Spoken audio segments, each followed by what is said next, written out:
पति को स्पर्श कर दे तो इनका कोढ़ रोग मुक्त हो जाएगा, ऐसा मुझे एक महात्मा ने बताया है। तो आप लोग यदि मेरे पति का स्पर्श कर दें तो मेरे पति कोढ़ रोग से मुक्त हो जाए।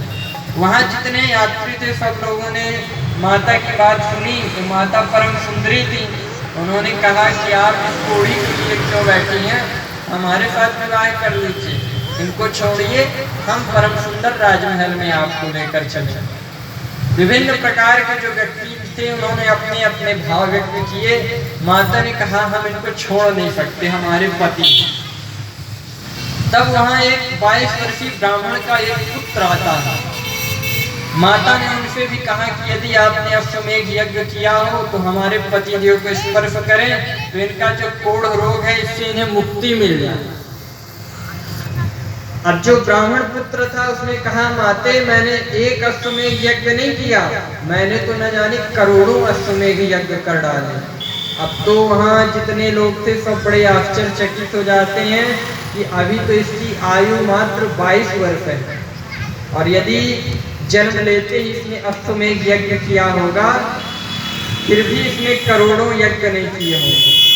22 वर्ष की आयु में यदि इसने प्रत्येक दिन ही यज्ञ, यदि एक यज्ञ एक दिन करे तो एक वर्ष में 365 दिन होते हैं।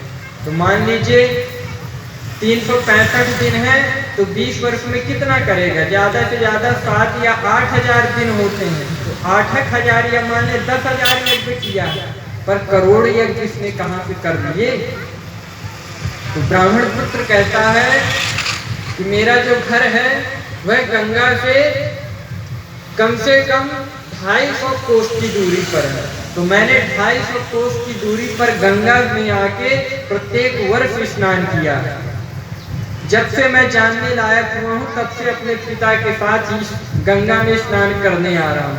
और मैंने शिव महापुराण का एक वाक्य का अध्ययन किया है कि मात्र गंगा स्नान करने के लिए जैसे ही हम पग रखते हैं उसी समय हमें अश्वमेध यज्ञ का फल प्राप्त हो जाता है।